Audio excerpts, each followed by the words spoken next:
I started doing workshops and doing groups where I'm getting up in front of others, like outside of the gym setting, and talking about resilience and perseverance and goal setting and vision and taking action.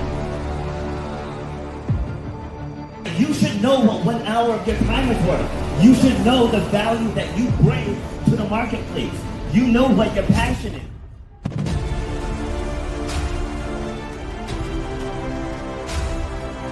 Starts with clarity of vision. If you don't have the clarity of vision, whatever next thing you get, you're not going to see it through because you don't have the clarity of vision. So the point of my pain was being told you will never run or jump again. And all that stuff, I was like, you know what? Like, I want to be able to take this even bigger. If you know why you do what you do, you have to know how to charge for what you do. That's how you're going to change your life, and that's how you're going to leave a legacy for your children and your family. You got to know your worth.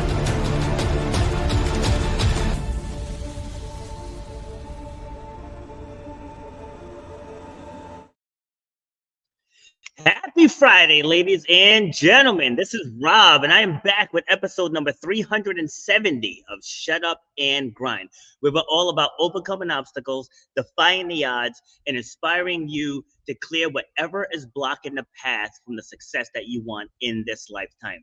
So before we dive into today's episode, I have to announce I finished an app.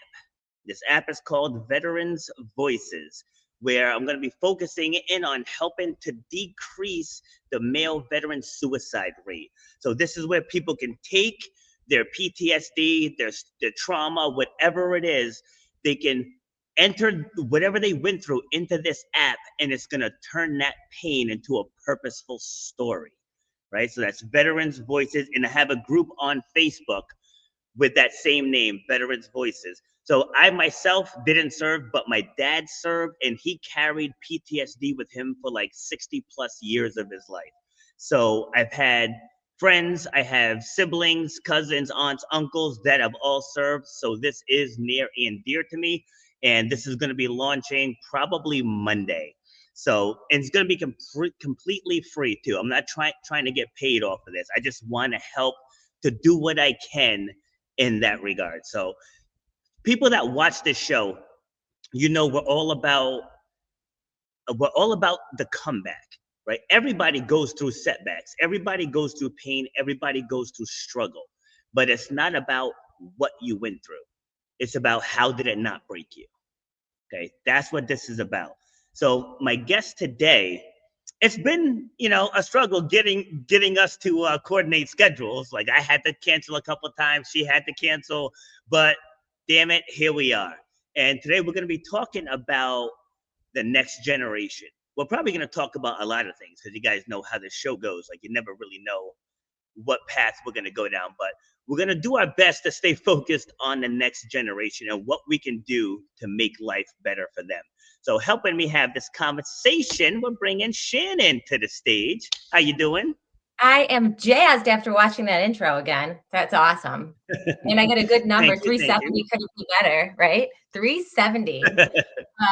Yes. I'm so excited to be here. We have had just the weirdest stuff between the two of us, and this is just going to be an awesome show. Just that I get to see your face. Absolutely. All right. So where are you joining me from? So I currently live in Indiana, originally from Chicago. I say that because when I say Indiana and people hear the way I talk, they said, well, we're in Indiana. Okay, so Chicago's where I hail from. I live in Carmel, Indiana. So it's beautiful here today. How close is that to Attica? I have absolutely no idea. So somebody please, please Google map it and let us know. Well, I did a Spartan race out in Attica twice, actually. It was, I want to say, it's like I flew into Indianapolis and it was like an hour and a half north. Okay. Give or take. So I am probably an hour from there. Oh, okay. I'm about Yeah. So I'm in Carmel, Indiana. Yeah. So still not very smart about Indiana, even though I've been here for 8 years. That's a whole other When you're happy in your own head, you don't have to go anywhere. No, I'm just kidding. Very true. Yeah. Very true. All right, so let's dive in, and we're going to start with the question that I ask all of my guests. Who is Shannon? Okay, so yeah, you asked me who I am at my core, and I love fun. And that is Mhm. really what drives me. And it's not that I'm not serious and stuff, but I just love to find joy and hope in things. It's what drives me. Uh, I laugh probably, I got in trouble in every class through college for talking. Okay. And I will say that I was a straight A student, but I could not keep my mouth shut. I was just too excited about stuff. I mean, I could talk to a wall for like 8 hours, but I just love I think everybody has something in them that's super fun and wonderful and can make you smile. And that is who I am. I just love fun. Mm. Yeah. So I hope that I don't know if that describes it. It kind of drives what I do. Can I just share quick? I was an all-American athlete in high school. All-American athlete. And I got voted in our yearbook superlatives as most talkative. I was No, I don't. How are we going to get through like, this podcast? I was like, all the things that I've done athletically, I I bet was you still known recognize for me talking. for talking. Thank you so much. Yeah, So that's I awesome. totally feel that. Yeah, All right, my nickname so my go nickname ahead. growing up was actually Mo. And people were like, "How'd Mm. you go from Shannon to Motor Mouth?" So I'd be out there on the Ah, soccer field. My dad's going, "Come motor on, mouth. Mo!" Yeah. So, That's great. All right, so how would you describe your upbringing? I had a wonderful upbringing. I'm one of four kids. I'm the third of fourth. And it just was great. My parents, we lived in a lake community, so always outside, always playing. I'm a full Gen Xer, so out at the lake, out at night. Like every other family, we had our issues, but who doesn't? I mean, I have issues in my own family as a parent now. You know what I mean? But no, Yes. I loved my upbringing. I had a lot of lessons I learned from it. I know you lost your dad. I lost my dad 2 years ago, and that's for anybody who's lost their parents. It's the worst club to be in. You don't understand it Yeah. till you're in it, but just great. My parents were very supportive. My siblings and I could not be more different from each other. But it's a good group, and my mom's the oldest of nine children, so we had a lot of fun with family stuff, and so yeah, I'm a happy camper with my childhood. And like I said, it's not that there wasn't any issues. It's just your presence or your present is not it's not dictated by your past. You know what I mean? Like, so my past is Mm. dictated by my present. I'm in a good space. So when I go back and look at it, it's happy. Do you know what I'm saying? Because I can Yeah. rewrite the story and look at everything and pull the goodness out of it. Yeah, just like it says up above us, your true power lies in your story. It's like Yes. that's what it's about, Yeah. you know. And doing this podcast, like when I started this, like I said in the intro video, is because I was told I would never run or jump again. And I defied those odds. I've done 200 obstacle races. I got back out in track and field. I'm undefeated in the high jump, right? And that's not even to pat myself on the back. That's No. just to let other people know that nobody can define your circumstance except you. Yep. And It's like I people have to realize that. And I heard you say that, and it meant a lot to me because I had a very serious injury when I was 23 years old, and they told me I would never walk normal again. I'd have to be in support groups. I'd never wear heels again. I want to tell everybody listening, never agree with the diagnosis. Don't agree with it. You do not have anything. You don't have this. I don't have that. You're fighting it. I was telling you earlier about the tendon I have. I don't have a torn tendon. I shouldn't say that. I am healing from a torn tendon. I am taking every step I can. And when you said to me, like, describe yourself, the other thing, and I know you have this too, Robert, I'm very persistent because Mm. I think in everything you do, don't stop until you have the answer. Because there's always an answer Yeah. for everything. And I really mean it. Like if someone says you have this, don't agree with it. Because they told me that stuff. I know they told you that stuff, Rob. No, I'm going to figure out a way to get where I want to get. And I'm Mm. going to move mountains, and the world and God will move with you the way you're going and how you're believing. That's just how it is.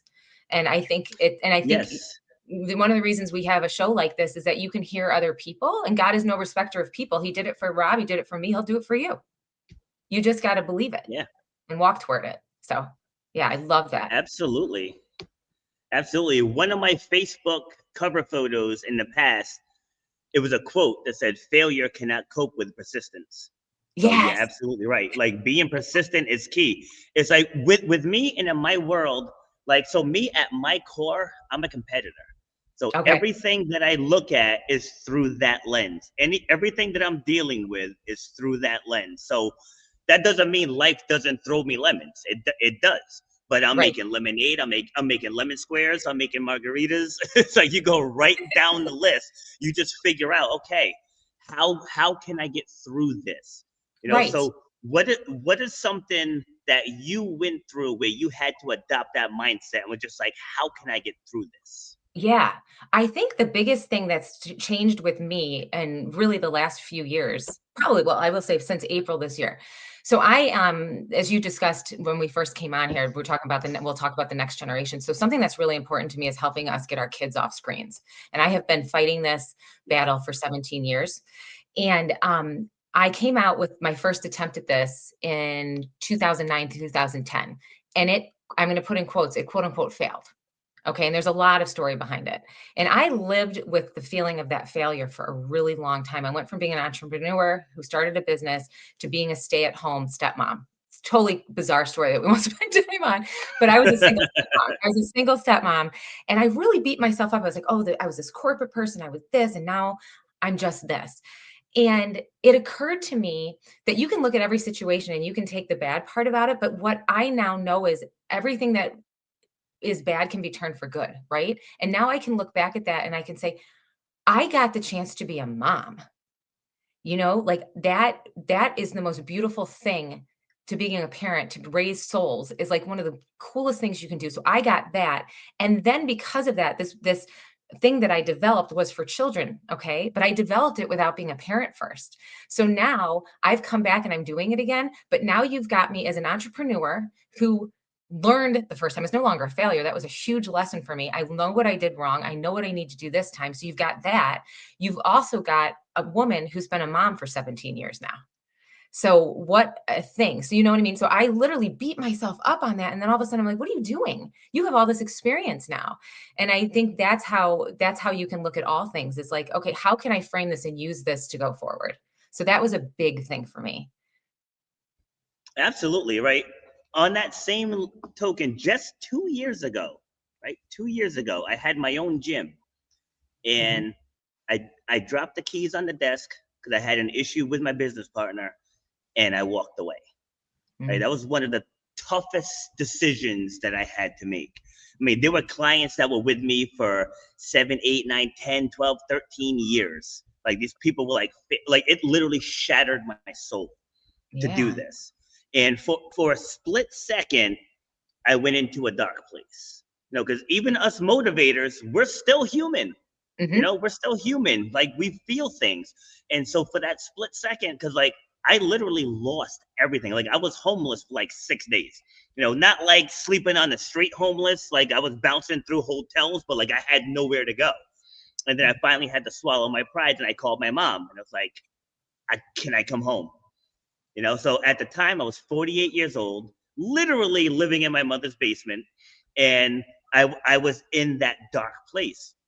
And then this one day, because I had paused this show, like I paused it because I'm like, how the hell can I get up here and be all motivational stuff when I'm in a sunken place myself, right? So, but it was when I restarted the show, that the very first guest is like, here I am trying to put out inspiration, and she inspired me to get out of that dark place and to get back into my purpose. And then I started coaching again. And then Mm-hmm. once I started coaching, like all of those positive doors started opening again. Because when you're in the dark place, all you see is all of the struggles, all of the challenges, all of the pain, the Right. hurt. But once I relit my purpose, everything just fell into place. Well, And the right. podcast is back, right? The podcast is back, and all the good things started happening. So, what keeps your soul on fire? Well, I just wanted to add to that real quick. So dark Go begets ahead. dark. Dark Yeah. begets dark, light begets light. If you can take that one little thing And just like you did, just take one little step and the light hits you, you keep going toward it. It's just getting yourself to do that little Yes. step. Because if you're going to stay at home, the depression, all those little demons that are yelling at you, they're going to keep yelling, you know? So that's Yeah. awesome that you did that. And I think you said something else, that you asked for help. That is so hard for so many people to just ask for help, but other people like helping you. I mean, I'm the same way, but as soon as I start asking for help, other people like you're actually doing them something good by asking them to help you, you know? So, True. yeah. So what is the question you asked me again? I'm so sorry. Do you Oh, remember? so what Yeah. is it that keeps your soul on fire? Oh, okay. So right now, what keeps my soul, I love impacting people in a positive way. So in any way I can see it, I Mm, think that's why I brought up that fun thing. Like if I can get somebody to smile, it's like makes my day. And that's just a little thing, you know, but yeah, impacting people keeps my soul on fire. So even when I sometimes wake up and I'm not motivated, I'm still persistent because motivation is not the thing. You're only motivated like agreed. 10% of the time.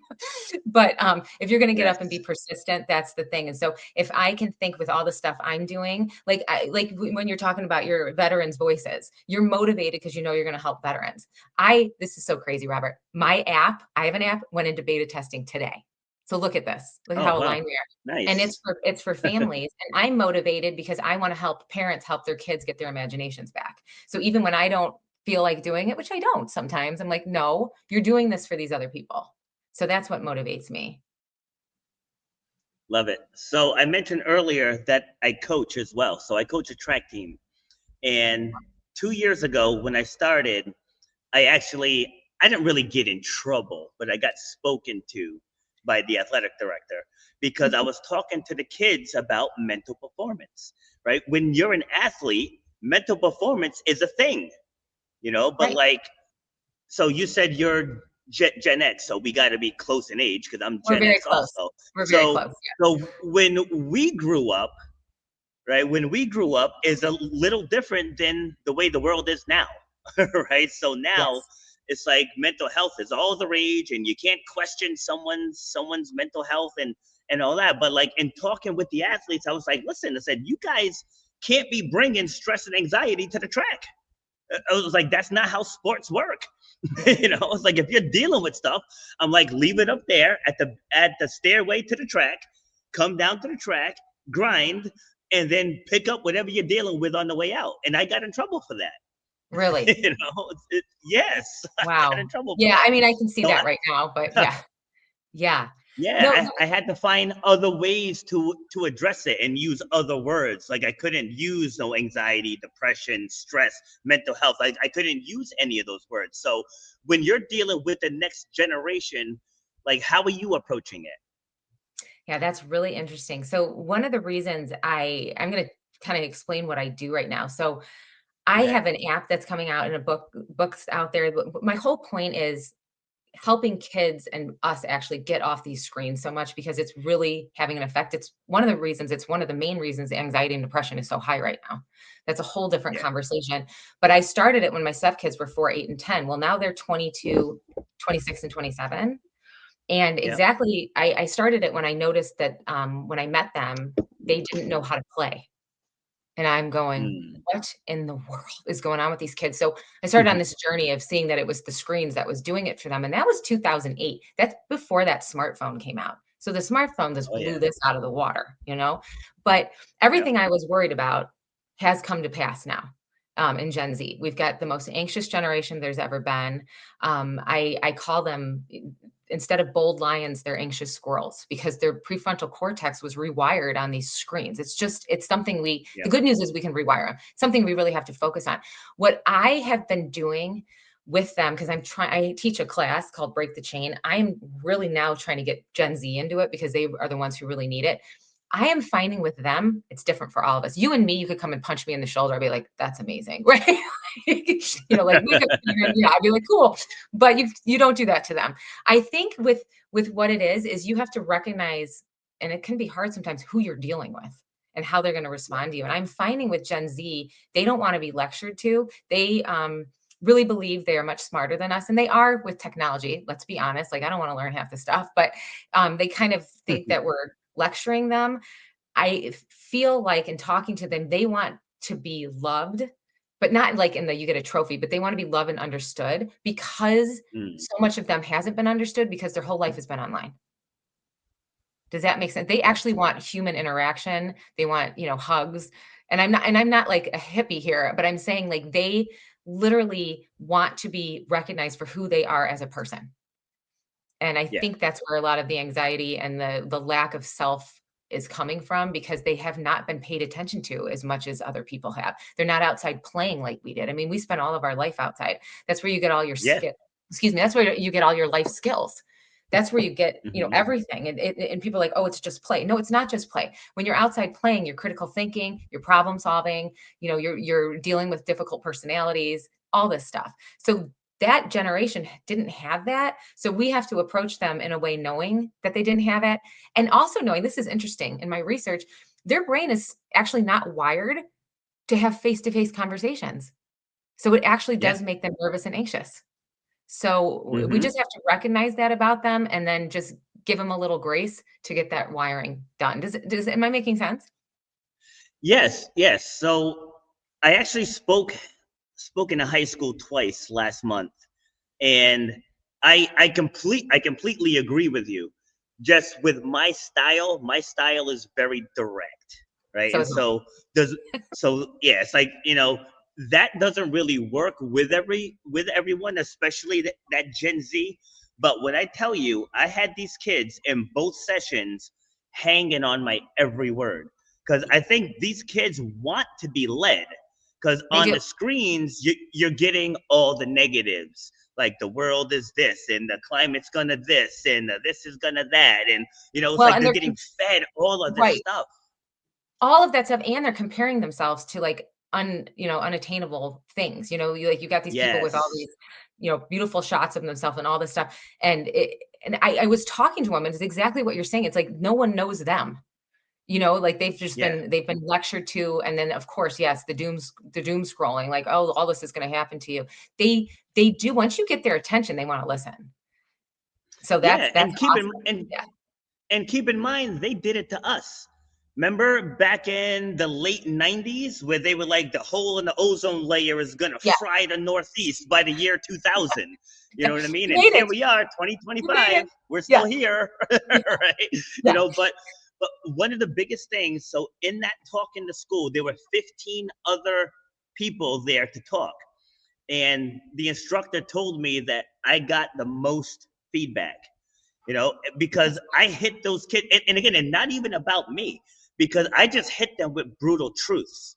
I was Right. like, No. all right, And go that's ahead. another thing. Like we have to recognize, and I think I was talking to somebody about this yesterday. I think we come off as frustrated to them and mad at them because we're frustrated that they're missing out on the stuff that we had. And sometimes I will joke about Gen X, but sometimes we can be quite harsh. But it's just because Yeah. we're so upset for them that it's coming off that way. We're like, why aren't you going outside? Why aren't you doing this? It's just because we know the beauty of it. Mm, But I want to say to everybody yep. listening, even though we're frustrated with this younger generation, they are as smart, talented, and everything that we were. We're just not expecting it out of them. And that's why when you go Yeah. in and you are direct with them and you do expect stuff out of them, they react to it because we're pulling out of them the thing that's missing, and they know it's missing, but it's been kind of stolen from Yes. them. Your childhood was stolen from them. So I'm sure that's why they resonated with you, because you're treating them like a human being. You're Yes. expecting stuff. You're expecting greatness from them. See, that's the key word right there. Expectation. I always say people work to what the expectation is. And that's in Mhm. every facet of life. Like when I'm here in this gym, people know when they walk through that door, I don't want to hear that you're tired. I don't want to hear that you're not in the mood. I don't want to hear any of that stuff. When you walk in the door, I expect your best. If you Yes. can't give me your best, stay home. When I coach, the athletes, I'm like, we are here. We are on a mission. It's like, yes, you're told winning doesn't matter. Yes, it does. Because it matters in life, It matters right? in life. Yes. Absolutely. And the thing is, it's not like if you don't win, you're a loser, but you're going to try your best to win. And that's when they took that Yes. winning out of there, then it makes everybody mediocre. You're trying to win. We got to get to the place like when you don't win, okay, it's fine. But then what you're going to do next time is try to win again. Right? Versus if Yes. you get a See, trophy. that's the Yeah. that's Versus if it. you get a That's it. trophy. Yeah. Yeah. Yeah. You've got to keep trying to win. And I know when you said, I expect your best, you're not saying I expect perfection. Those are two completely different No. things. And actually, that's something Agreed. I really had to get over. I used to be a perfectionist, and it literally just stops you from getting anything done. It does. And Yes. like, and so I know that's not what you're asking out of people. You're saying, Shannon, I want your best right now, right here. Yep. And that's what you're looking for. Because no one's perfect. Yes. There's one perfect person, that was Jesus. The rest of us are just like screwing along. But we want to get to we just want to get to the place where we're expecting the best from ourselves and each other. And I think that Yes. drives you. Yeah. Yeah. See, and that's where the people you're surrounded with, that matters. Cause I'll hear in here, they're like, oh, Rob's showing off again. I'm like, I'm not showing off. Like, I'm working to my ability. It's like Mm-hmm. this is what I can do. At Mm-hmm. 51 years old, I can still hit a 50-inch box jump. That's not showing off. That's just doing what I can do. Yeah. And Yeah. sometimes Absolutely. we get around other people and we're like, oh, well, I don't want to hurt so and so's feelings. It's not about that. It's like you don't shrink yourself Mm-hmm. to not hurt. No, it's like you want to be your best self so you can show other people what's possible. What's your Yes. thoughts on that? Well, the thief of joy is comparison. You Yes. cannot walk around comparing yourself to other people. You can try to, if I see you doing something, I can try to get there. You know what I mean? Like, oh, he can do that. I can try to get there, but I'm never going to compare myself to you because I'm not you. Yes. And Yep. I really do think, and I love talking about this, but like in everything in life, you have a different purpose, and you have a purpose in everything. You really do. But for some things, if we look at the body, let's just say the body is all of us. Some things, Robert's going to be the heart, and I'm going to be the little toe. But you still need the little toe there. But I'm not going to compare Yeah. myself to Robert as the heart, or I'm going to feel bad about myself. But in another chapter, I'm going to be the stomach, and he'll be a kneecap. But we all need Yeah. to be It's there, true. right? So I just think if people, the thing that you were talking about, that's people comparing themselves to you because they don't feel good about themselves and trying to bring you Yes. down so they feel better. That's not okay either. So I think like No. you just have to do your best that you were made to do and let everybody else do their thing and surround you with people who know what your best is. And because they can give you grace on those days you're not getting, you're not doing your best. They'll know the days that you're not showing up and you're just using excuses. And then they'll also know days that you need some grace. like like you said, Yeah. like 2 years ago, you needed a little grace. So yeah, I think comparison, I used to be really bad about it. You just do not compare yourself. You can, I can't get the word right now, but you can try to live up to people. You can read about people that you want to be like, but don't compare yourself to them because you're not them and you never will be them. You can only be the Yeah. It's best like you. bingo. Bingo. That's what I was just about to say. Because where people go wrong is they look at someone else's talent and they wish that they had that talent. It's like you Mhm. got to look at your own talent. What is yours? It's like, for example, one of my long time clients. She's been with me probably closing in on 10 years now, and she's not like big, but she's a bigger girl, and she would constantly compare herself to the skinnier girls, right? And I Mhm. was like, listen, I was like, your body type is your body type. Like Right. you can't change your body type. I said, so instead of trying to be fast like her, why don't you focus on strength, right? Focus on strength. Let's focus on deadlifts. Let's focus on the heavy carries, things of that nature. Like that's where you can shine. And they're going to look at you and be like, wow, I wish I was strong like her. It's Exactly. like And you can that flip just, that script. yeah, and that goes back to your point about this Gen Z thing again, because they are comparing themselves. I just think about the skinny girls, but they're looking online and seeing all these things that they're comparing themselves to. And because they're not living in the real world, they don't have someone like you saying, hey, you might not be like this, but you're this. They're Mm-hmm. missing out on that because that's a really important point. You know, I'm not a big person, and it's hard for me to get like even lift the milk carton out of the fridge. It's always heavy. My sister can pick up a generator. She's one of the strongest human beings I've ever met. We don't compare ourselves to each other. That's just how we were made. And we have our own special things we Yep. can do. And we're sisters, you know? Yep. But I really do think that's a big point, that you can flip the script, like you said, and be like, okay, what's my talent here? And even like, Exactly. sorry, I'm gonna take a drink of water, sorry. No, go ahead.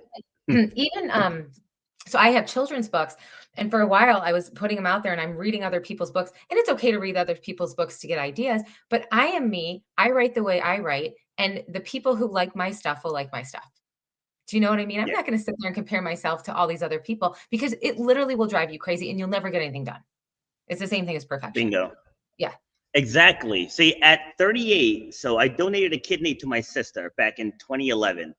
And going through that process, like for the first time in my life, and I've been near death a couple of times, but that was the first time that I actually felt my mortality. Oh, And wow. and I decided in that moment, I'm like, I'm not people pleasing anymore. I'm like, I'm not doing it. I'm like, I'm showing up authentically. This is me. People will like me. People will loathe me. And I'm here for it. I'm here for it all. It's like people that don't like my style don't follow my stuff. It's that simple. But for the longest time, like I was trying to be everything to everyone. And then at the end of the night, it's like there's that void there, because it's like I'm not being my authentic self. And then once I dropped that veil, it's like everything started to take off. It's because like I'm focusing on the things that appeal to me and make me me. And then the people that need that type of guidance, they gravitate towards me. You know, Yes. so it's like I'm working with the people that need my style. And then doing this show is because I bring on people who don't necessarily have to be aligned with me. It's like you can have a completely different approach, and that's okay, because I know that I'm humble enough to know my style isn't for everyone. Right. You And I know, think something so important about go what ahead. you said, I don't think and I don't hear you saying, like, just be a jerk and I don't care what other people think. I'm just going to be me. No. That's not what you're saying. What you're saying is I'm doing the thing that's authentically me. I always say for myself, I'm walking in what I believe is the will of the Lord for me. So therefore I'm doing that. I'm not doing things that are out of mean spirit, right? I'm not purposely going Yes. out and hurting people. So if I do something that happens to offend somebody, and I'll put hurt in, quotes, but it's not done out of a mean spirit. You know what I mean? So if they don't like something Yeah. I do, they don't like something you do, they like the way you say something, but you're not doing it in a bad place. You don't have to worry about what those people think, because you could do everything they want you to do and they still won't like you. And then it Yeah. just makes True. you worried about everything you're doing. I think that's a really important thing for people to pick up on. Be your authentic self, do things out of a kind heart, and then you really don't have to worry what other people think. Even if they call you names, you know who you are. So Exactly. yeah. That's so true. Like I was trying to instill that into my kids. Like one of them came home from school and they were like, so and so said that I'm dumb. I said, are you dumb? They're like, no. I'm like, then why are you mad? Yeah. Right? You're not dumb. It's not It's true. like, Yeah. exactly. Yes. Exactly. It's like, but that goes back to the letting other people dictate who you are. You Yeah. know, and again, that's why we started this with who are you at your core? Because once that person is defined, nothing can shake it. You know, Right. it's like people attach their identities to their careers, they attach it to their family, and all of those things are important. But before all of that, you had a set of core values, and Right. that is your driver, Well, and right? I That's think your too, driver. if you do you identify with something that's external to you, you're going to get in trouble. Because here's the thing, if I had identified as an entrepreneur, which I was doing, then when my company didn't work, what does that do to who I am as a person? That's horrible. Yeah. In the Hmm. same frame, what if had it worked, what would have that done to my ego? You cannot do that. So you either like Yes. puffing up your ego or you're down, in the dredges. So like you can't like, and you can be proud of your family and love your family, but stuff goes on with your family too. Like I was saying, like I love my family. There's stuff that went on with them. That's not Yeah. who I am. So I love that you asked that, because you do have to know who you are, because no matter what happens, then you have a peace and a joy internally. Yes. So when everything shut down in 2020, I joined various masterminds because I was like, all right, the gyms are closed. Like, I may as well learn stuff, What do you right? do? So I went and I joined various masterminds. And that was where this concept came from, because people could not introduce themselves. It's like you go through and they're like, so and so, unmute yourself. And who are you and what do you do? And people would just talk for like 5 minutes. I'm like, and I still don't know a thing about what this person does. So like that was how I got on this. I know it's beautiful. And I think the only reason I can answer it now is because I have been on this journey, like I said, since April. So I think you'll appreciate this. I started my company back up again because I realized how much the kids actually do need what I'm putting out there, these offline activities and stuff like that. But I was still holding on to something from my past. And I went out to lunch with a woman I barely knew. And I was trying to tell her, like, well, my family, they always said everything's about me. And I just don't this, that, and the other thing. And excuse, excuse, excuse, excuse. And I'm just being all sad on myself. And she looked at me, like I said, this woman I barely knew. She goes, how long are you going to hold on to that? And it just was like a smack in my face. And I'm going, you know what? I'm 48. What am I doing? What am I doing? None of that matters. And so at that moment, I came home, I told my husband, he's like, I have been waiting for you to take that basket off of your light. Just go shine your light. It doesn't matter if you do well or if you do bad. If that's what they think about you, that's always what they're going to think about you. So stop trying to prove them wrong and just do what you're supposed to do. And that was a huge moment for me. And then I started realizing who I was. So that's why I brought that up, because I don't think I could have answered that. I don't think I could have, because I was tying it to my job. I was tying it to what my family said about me. I was tying it to this. No, it's who are you? Take some time and learn who you are, and then shine. Yes. It's so much better. Yeah. Absolutely. And it's so less stressful. Like, yes. This is gonna probably not come off well, but it was like going back to that once I decided to stop people pleasing, which means I started turning down events I didn't want to attend. Because like I'll hear people here in the gym saying like, I have to go to this enter event this weekend. And I'm like, why do you have to go? Right? Like if you don't want to go, don't go. It's like I took that position when I was 40. I was like, you know what? If there's something I don't want to do, I'm not doing it. It's like I'm just not. Right. It's like why am I gonna commit 6 to 8 hours of my time to doing something that I don't want to do? It's like, yes, it can sound super selfish, but at the same token, it's like this is my life. It's like I get to choose how I spend it. And no, I don't want to go to a wedding that's probably going to end within 5 years.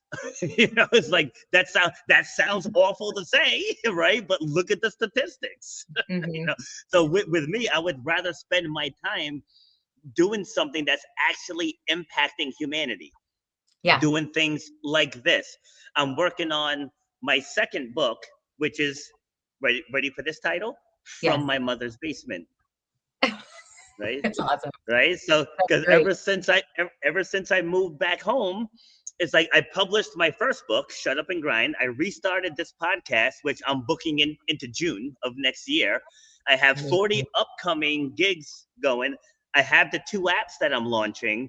I just published my speaker website so I can get paid speaking gigs.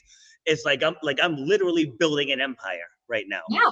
And it's one of those things like you take the opportunity, like it's not about where you are. It's what are you doing with it?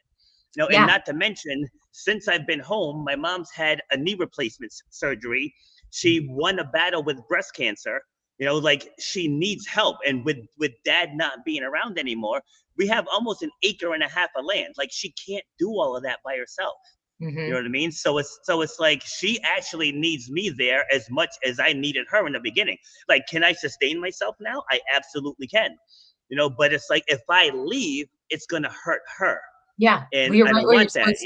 Yeah, you're right where you're supposed to be right now. Exactly. Exactly. Yeah. It's like, I'm single, so it's not like trying to have a relationship in my mother's basement or something. You know what I mean? So it's like my oldest daughter is there with us for a little bit longer. She's actually going to the Navy November 15th. Oh, But so excellent. yeah, so it's about taking your situation and doing something with it. Well, Hence yeah, the yeah, title of that book. I love it. Well, one of the things my husband always says is, it's not what you're doing, it's who you are through it. So, Yes, how you're I like reacting, that.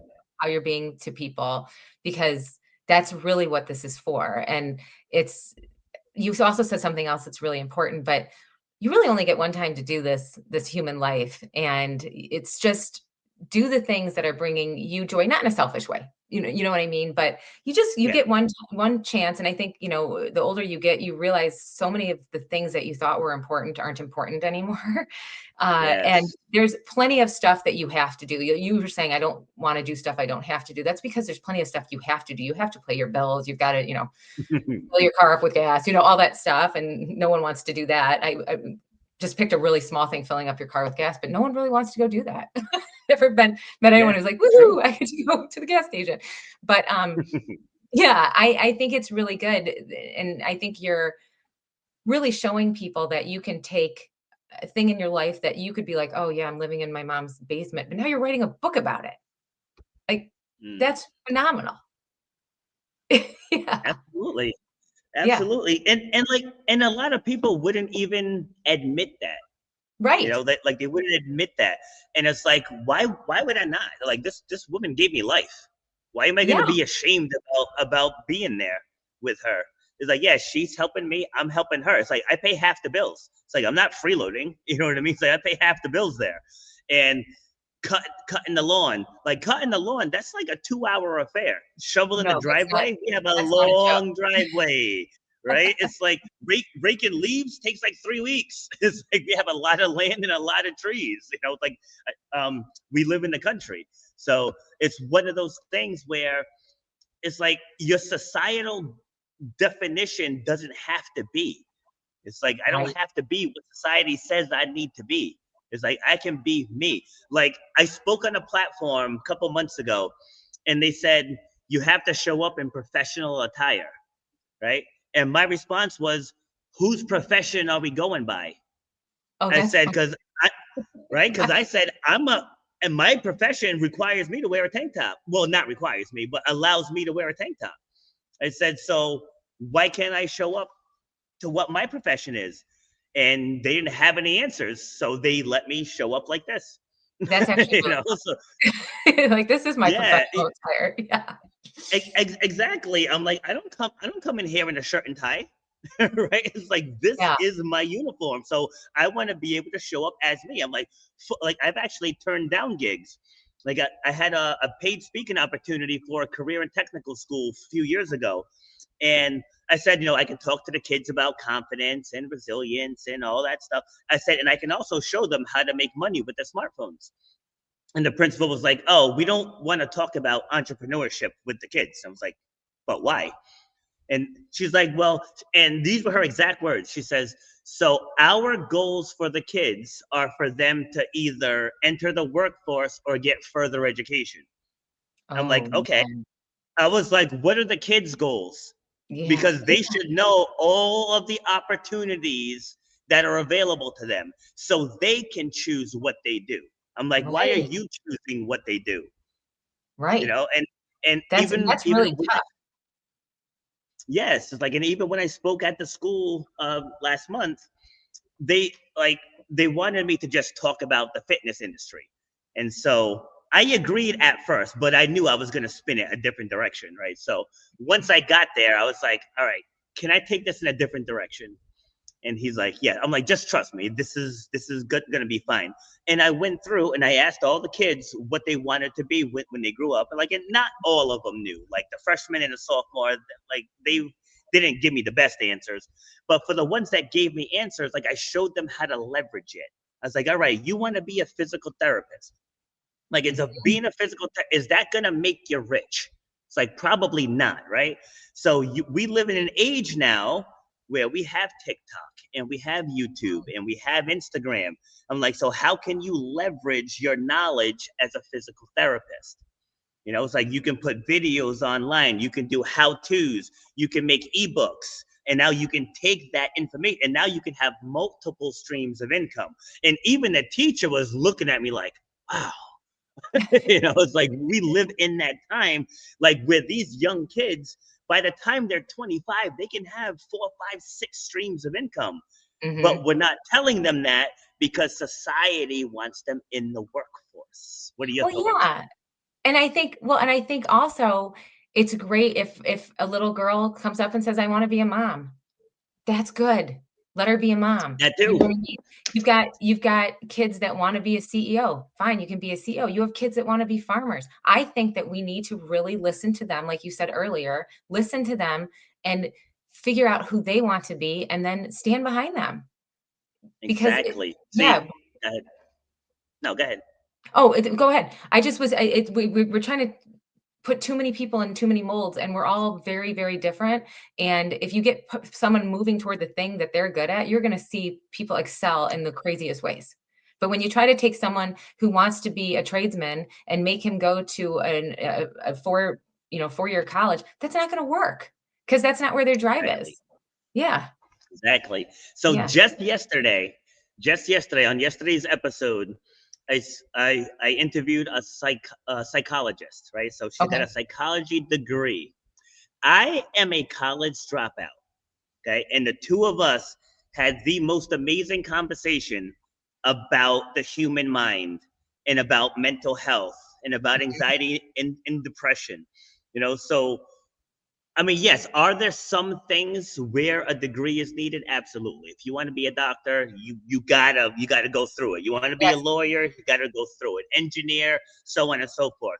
But yes, I might not have a degree, but I traveled this country and went to like the top fitness masterminds, marketing masterminds, branding masterminds, getting on media, Facebook ads. It's like I would say I probably have a master's level knowledge of marketing without having a degree, because there's other ways to get it done. And that's just to illustrate your point. So like if someone's not a good student, but they have talent, pushing that kid into college isn't going to work for them. And the other thing is, if you've got someone like you and me who are fine being entrepreneurs because we can push ourselves, right? You have other people who really just want to get up in the morning and go to a 9-to-5 job. There's nothing wrong with that. It's beautiful. It's just what makes you go. And I love that we're having that conversation, because that really gets under my nerves, because I'm like, not everybody's going to fit this mold. You know what I mean? Like, to do a weird analogy, it'd be like making everybody have a pet. Not everybody loves pets. I love pets, but you know what I mean? Like, not everybody is the same. We're just not the same. Yes. See, and that's how we grew up. It's like, I didn't make this, I made this leap too late in life, because we grew up saying, if you don't go to college, you're going to end up pumping gas or flipping burgers, So once I mean, because I dropped out of college 3 times, so I gave it a shot, I gave it a shot, and then I was literally, flipping burgers. I was in restaurants. I got into management, and I stayed in it probably a decade longer than I should have. Because again, you just had that burned into your brain. Like, without a degree, you can't do anything else. And so when I made the jump into fitness, I had to soul search. And like I tell people now, that next thing that you want to do, it's already in your brain. It's already there. Like, in managing restaurants, I learned HR practices. I learned hiring. I learned how to do payroll. It's like I learned the tax laws and the labor laws. Like, there was so much that I learned that I didn't even realize I could carry it over into something else. And then the things I didn't know, again, the marketing, the branding, all that stuff, I went and learned it. So it's like that whole thing that you can't do anything if you don't have this piece of paper. It's not right. And that's what I make sure I hammer down when I'm speaking in schools and talking to the next generation. It's like, you guys, like, you don't have to follow the mold if you don't want to. I think the more you know? important thing is it's focusing on character. It's your character Yes, that's gonna bring you down. It's you know what I mean? If you true. have integrity, if you have focus, if you have persistence, you can pretty much do anything. I mean, persistence is way better than talent. You know? So if you Yes, have those things, yes, you can do anything. But if you're lazy, if you're procrastinating, if you're a victim, those are the things we need to be teaching them, because yes, that's where you fail and where you succeed. It's who you are as a person. So I think it's really important. I think we're making a shift. I really do think we're making a shift with a lot of people starting to homeschool and stuff like that. People are in the yep. trade schools coming out. I think it's great. I'm really excited for what we're doing and what we're recognizing. It's cool. So, yeah. Agreed. And to illustrate what you just said, so one of the athletes that I trained, so I started with him the summer after his freshman year. So I observed him at a track meet, and at this one particular meet, I just happened to be right next to his mom. Right. So he was doing the triple jump. So he goes, he jumps, and when she starts clapping, and I was like, oh, like, are you his mom? And I was like, yeah. I was like, with some fine tuning, I was like, he could really do something with this. And she's like, really, you think so? So to your point, because he had that drive, like he Mhm. just had that presence, right? He had the presence. Like there were some people you can just look at them and be like, that person has it. And that was him as a freshman. You're what, 13, 14? And You knew it. so he's a senior now. He's been doing personal training with me these last 3 years. He's got multiple colleges courting him. He's on pace to be state champion this year, possible New England champion. Wow. And when he first started in the high jump, he almost quit. Like he almost quit. I was like, no, no, no. I was like, we're building the house. I'm like, this is just the foundation right now. I'm like, you're worried about the finished product. We're not there. I'm like, we're at No. the foundation. Said you need to learn the approach, the plan, the takeoff, the arm drive. I'm like, that's where we are. Well, and the Last thing is, year, go ahead. I was gonna say, the thing is, even if he doesn't turn out to do the high jump, just like you said when you were flipping burgers, the stuff that he's learning while doing that, that's that's that's the stuff. Because he's learning Yes. drive, he's learning persistence, he's learning to listen, he's learning to show up every day. That's Yeah. that's the ticket. Like, that's where you're learning, and you're going for the win, but even if you don't get it, you're being your best, and I think that brings it back to what we were saying. It's just what you make out of what you're doing, and that's incredible to me, and I love that. Absolutely. Yeah. So last year he was division champion and class champion in the high jump and the triple jump. Wow. Last year he was second in the high jump in the state. Second. He just missed winning. But to your point, he went from wanting to quit to Mhm. being the second best in the state. And so many times people try something and then they just abandon it. Like Right. as a fitness coach, people come in here and they say, "Oh, I've tried every diet out there." I'm like, "So all I heard is you quit every diet out there." Right? It's like Yeah, if you take one and you stick with it and you take the falls, you learn and grow, you take the falls, you learn and grow, and then you can reach that point. Like if Diego quit the high jump, right. like he's got a shot to go to college for free because he's stuck with it. That's And incredible. that's Yeah. what these young kids have to understand, because right now we're in this quit culture. Yeah, Like I dealt with it with my oldest son. He yeah, went to school. He got a degree in automotive. He went to an automotive school. So good. he finished with honors. He was working on cars. Like the going would get tough, he would just quit. I'm like, dude. That's because I'm like, I bring it back to go my ahead. screen thing, and I have to run in, like, a minute. Um, Oh yeah, so do I. yeah, I know, we're just I knew that would happen to us. But back to the screen thing, it's just because they're used to getting rewards all the time. That's one of the reasons you're seeing with people because, Yes. on a screen. But I'll stop so we can, like, wrap this up because I want to say goodbye to you, and both of us have to go for a meeting, and we've just got talking so much. I Yes. looked over, I was like, "Oh, no." Okay, so I know. I just put it myself. Well, yeah. So we'll definitely connect again. Even for sure. not even necessarily for a podcast. I just want to talk to you more. I wanna talk to you more too. This is why this is so hard because this is awesome. So, Yeah, thank you for having me on here. This is really motivating, Pleasure. and I'm excited to stay in contact with you. Absolutely. And just quickly, let people know where they can find you. Sure. So it's sscoulter.com. So S is in Shannon, S is in Sue, and then COULTER.com.